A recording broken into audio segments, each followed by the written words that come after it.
go ice skating?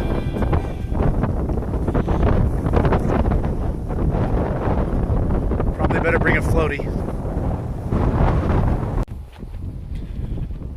Well, hey everybody. Tony coming at you for Mask Hikes from Chalco Hills Recreation Area, my neighborhood hike. I am now less than 2 weeks away from starting Appalachian Trail Round 2. At this moment, I am planning on completely restarting back at Springer Mountain. I think the only thing that will deter me will be weather.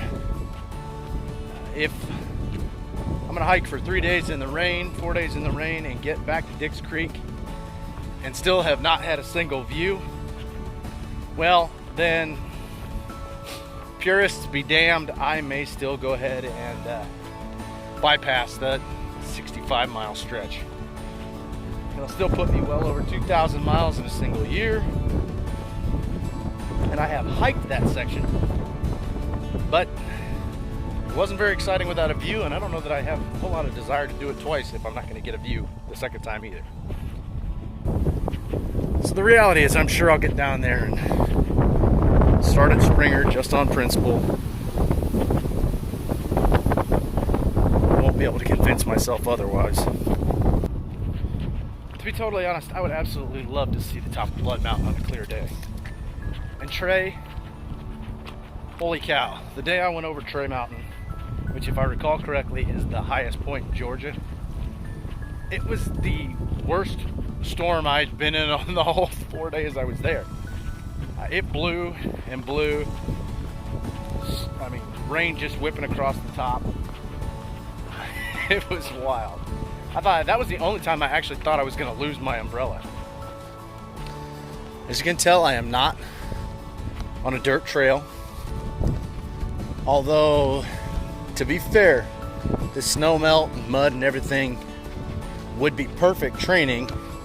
Anybody that's been on the Appalachian Trail in March knows that this is exactly the kind of terrain I'm going to encounter. However, we have such limited trails around here that it would be selfish of me to go out and damage trails in the name of training. So instead, here I hike, pack on, tooling around the lake on the concrete trails. Spent the better part of yesterday prepping gear. Got everything out. Soaked pretty much everything in permethrin. And I don't mess around with the Walmart stuff. I went straight to the farm implement store and I bought straight permethrin and diluted it at the minimum dilution recommended, and I mean, I soaked everything. My darn tufts are still drying. That all got prepped, sprayed down quilts, tents, packed, the whole 9 yards. I went ahead and treated the Big Agnes tent and the pack and a handful of other things with some new durable water repellent spray.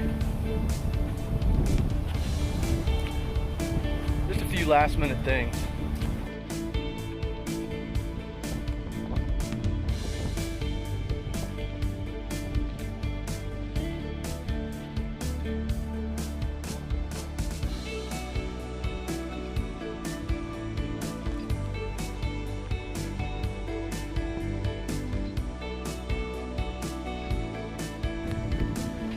For all intents and purposes, my gear is squared away. I am anxious to get going. I'm just ready to be back out there. As I mentioned before, when I got off the trail last year, my depression really got out of hand. I didn't do anything. I ate like a pig and gained a bunch of weight back. We all did, but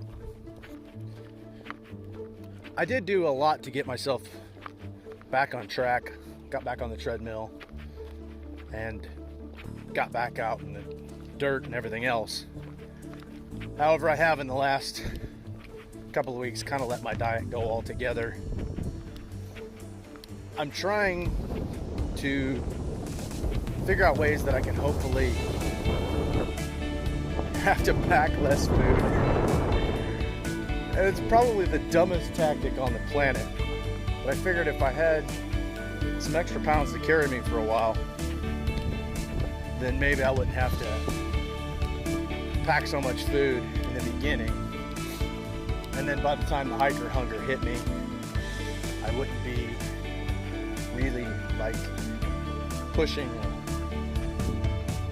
being underweight or anything stupid like that. Not that I am so optimistic as to think that I'm gonna lose a whole ton of weight, but everybody seems to. There's the joke about how women go out onto the Appalachian Trail and they come back looking like Amazon goddesses, and men go out on the trail and they come back looking like POWs.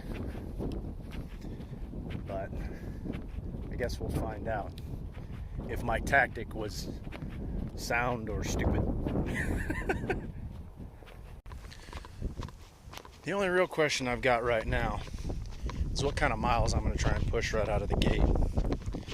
I haven't been on a whole lot of trails lately thanks to this winter. And what I have been has been 8 miles or less. That being said, I know I can do 8 miles pretty comfortably in less than 4 hours.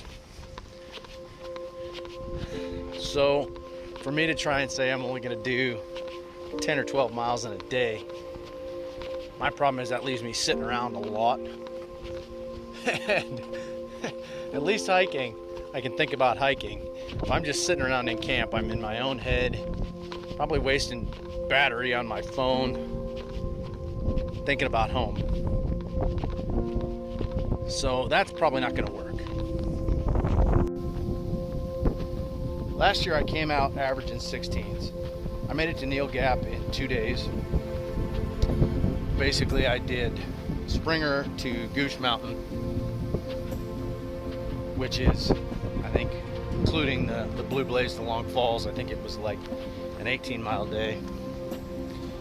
And then from Gooch I went all the way to Neal and stayed at Mountain Crossings, which from what I understand isn't an option this year because the bunker room at Mountain Crossings is closed, and I'm not about to pay whatever the obscene amount of money for one person to stay at Blood Mountain Shelters was.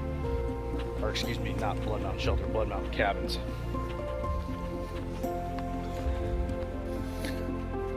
In the end, I'm sure I'll end up doing 8 or 10 in the morning and 8 or 10 in the afternoon, just like I did last year, just like I did when I was in Colorado. Just makes the most sense for me. I don't think that that's going to be overexerting myself, but I guess I have to go 4 or 5 days and see how I feel. I know in Colorado I went for 3 days at 20 plus mile days. Didn't have any problems, but that was only 3 days. So 100 days. I guess we'll find out if it'll take its toll. But realistically, I think if I do 8 in the morning and 8 in the afternoon, because I do 8 almost every day. Well, lately I haven't because the treadmill's broken, but I do 8 almost every day typically. So that really shouldn't be that big a shock to my body, even if I have been off for a little while. So to do 8 in the morning and 8 in the afternoon, it's not like I've never done a 16 or a 20 or anything like that. I just don't think my body's gonna retaliate, but you never really know, do you? When I talk about my pace being 8 miles in 4 hours, that's fiddle farting around, videoing, doing the whole 9 yards. If it's raining and I'm just looking to get off trail, in most situations, I can do 8 in about 3 hours. So, like I said, that's just a lot of sitting around that I don't want to do. But it's almost go time, and I am ready to go. I am gonna miss my family like crazy, but